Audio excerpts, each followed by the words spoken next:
Wow, Jamie, Joe and J there again, with another blog, another update, kick back and come all the vibes in a little bit, have some conversation. Yeah, that's what we do. Most definitely. So, we've seen some questions lately, a lot of people want to know about a certain topic what we normally talk about. We talked about it one time already on the channel, so we're going to talk about it today again. And this is the green card topic, very taboo topic when it comes down to anybody international, dealing with an American, right? And people want to know, and me ask right? How much percentage do you feel like when somebody or a foreigner from another country approaches y'all, both male and female, how much percentage of it you feel like, well then this is for green card? And tell me also, do the idea of a foreigner here in the United States pursuing you, male or female, if in the back of your mind sometime you're thinking, I wonder if this is for green card, I wonder if they do this genuinely, I wonder if this is authentic. So, more of hear about upon that. Mama, what do you think? Well, I heard you say it's a taboo topic. Why do you think it's taboo? Because I think it's always the elephant in the room when two people, come together and one of them is a foreigner or come from, not all foreigner now. If it's probably Europe or European, it's a little different. But if it's somebody from the Caribbean, somebody from, certain countries, Africans,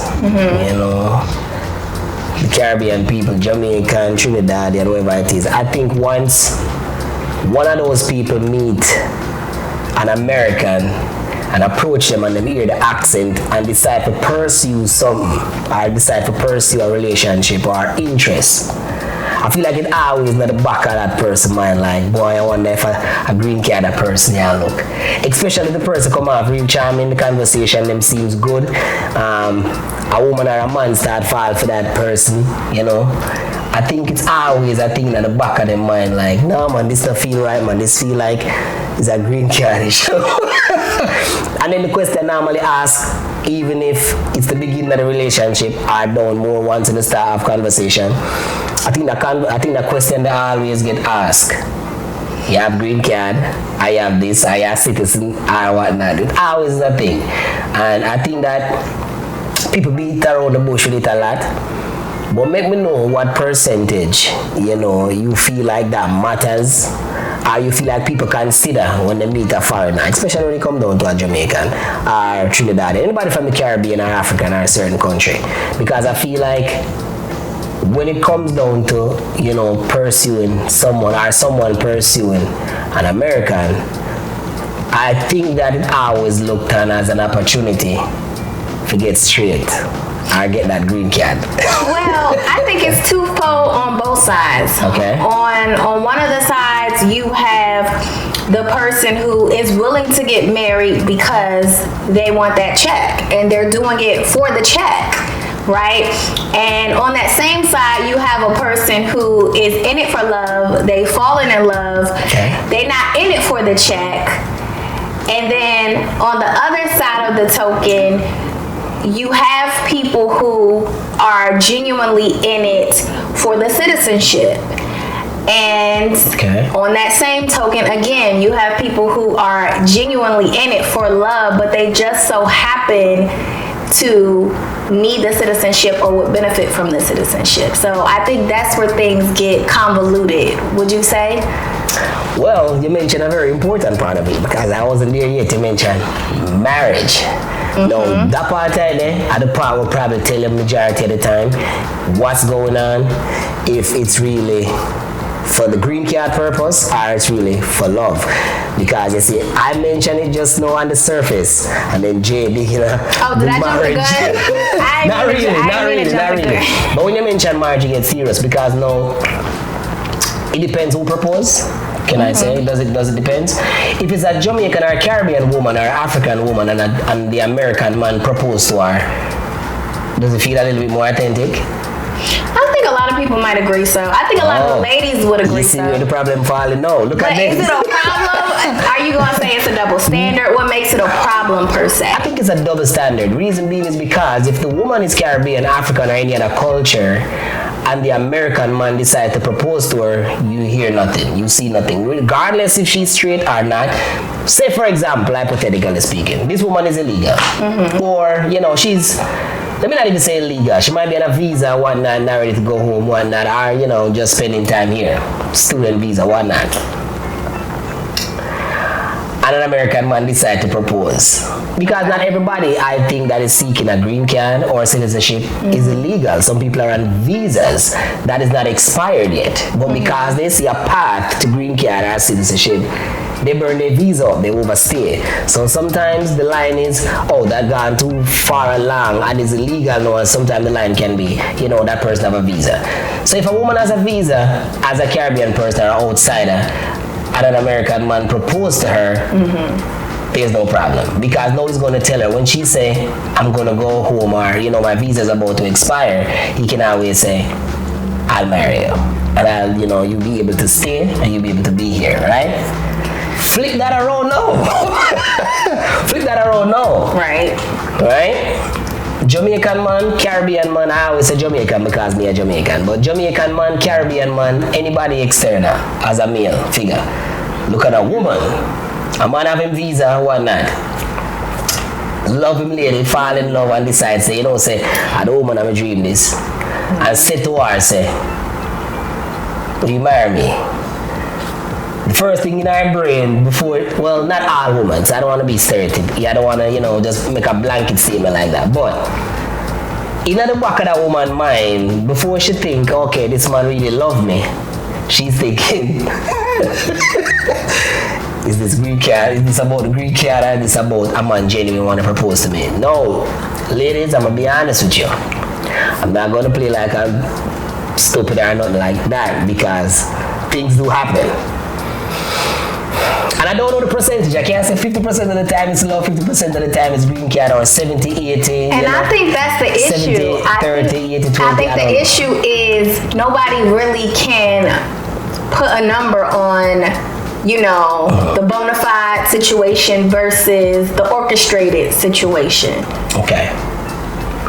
So let me ask you. The answer lives in that person's heart, ultimately. Would you agree? Like, how can we quantify how many of these cases are real or for gain? Can we? Tough. Why? I've seen it on both sides of the fence. And I'm not going, to sugarcoat it. I've seen it on both sides of the fence where men propose to a woman and that was the purpose of it.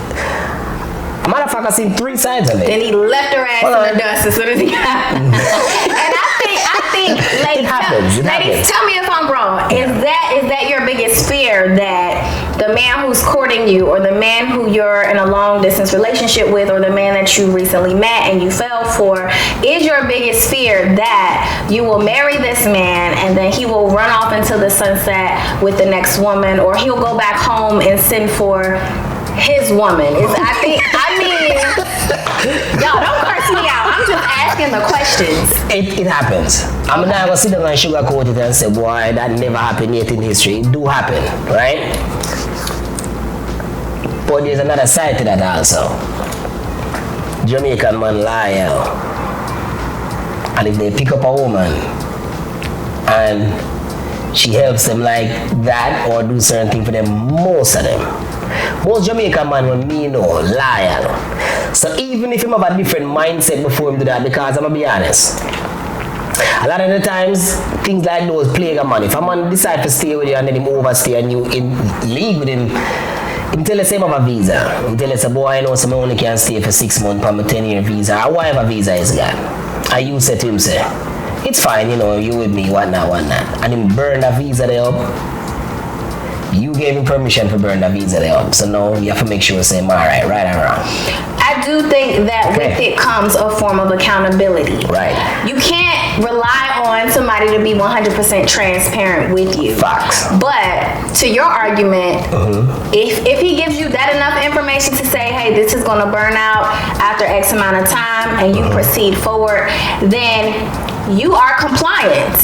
And I don't want to hear about ladies crying about being done wrong if you were compliant and complicit. We have to learn how to be accountable for the decisions that we make. Facts. That's a fact. So, and then again, you also have the schema. Them exist. As I say again, scheming and scamming. But I say, well then, boy, you have some money at the end of the day, we're definitely legal, and that's the sole purpose of the relationship.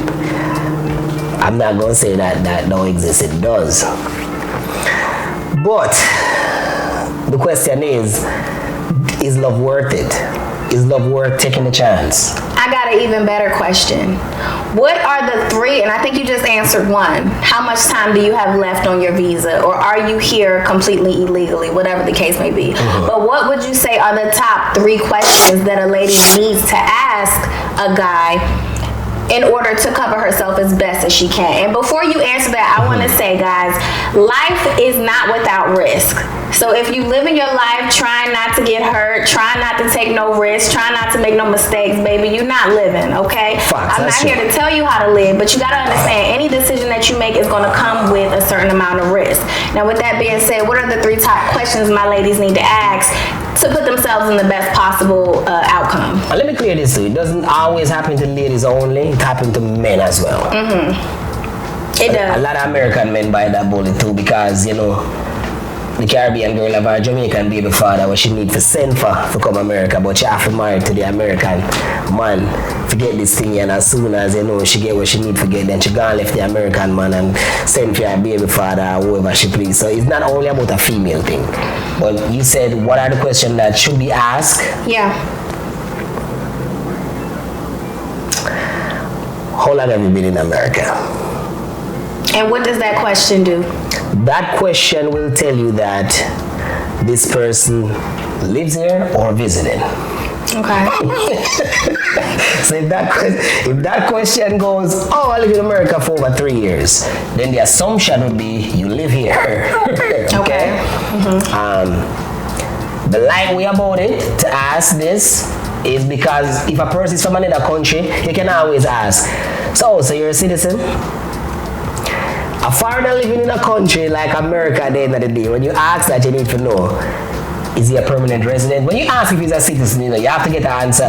So a person can either tell you, say, I'm either not straight, I'm a permanent resident, I have a green card, or yes, I am a citizen, or not yet. And if they say not yet, you might ask, then what are you waiting on? Clean way if you ask it. Politically correct. A clean way of asking, are you a citizen? And many men that has green card might say, no, I'm not a citizen, but I'm a permanent resident. You rest that, because no, at least you know, if he's a permanent resident, he might have a green card. One more thing to look out for: where you work at. Is that the second question? That's the third. Okay. The first was, you know, how long you been in America. That tells you that if this person lives or is visiting. The second would be, are you a citizen? Right? Okay. The third, and if you want to put, you can flip-flop these two. The third would probably be where you work, because a woman don't buy a man telling you where you work or where you work at. You can determine if he's illegal or not. Are we looking at, so he works under the table, so he maybe is not straight, or he's working for the government, so he most certainly is straight? How are we gauging that? Most definitely. Okay. Someone might tell us, well, me have my own business, you know. What kind of business you got? You know, and if a man have his own business, then probably, you know, he have some form of documentation. Is it an established business, a business that work under the table? Is it a business that, you know, he runs and operates a certain type of way? But all of these questions give you an idea of what you're dealing with, instead of feeling like, okay, well, the next thing is probably going to, you know, me and him dating for 2-3 months, and he's asking me to marry me because it's illegal. Or her. Then, you know, you and her dating for a little bit of a while, and then she start speak of marriage, and you don't know if it's authentic or not. Because A Jamaican man will straight, a Jamaican man will be a citizen, and a Jamaican man will find a woman him love and probably in a 3, 4 months, 5 months, him tell us, my wife be my wife and I love you, you know. And that real. So you have to know for decipher that. You get where I come from? For sure.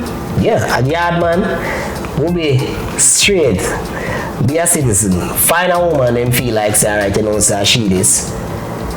And within 3 to 4 to 5 month time, he probably love and knows that the woman the same one for be with. I ask you, will you marry me? And then you probably start thinking all type of way, you know. But if you have all of that out the way, then it might come across more genuine.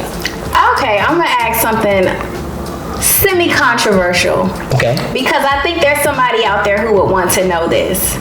So let's say hypothetically, you do marry this man.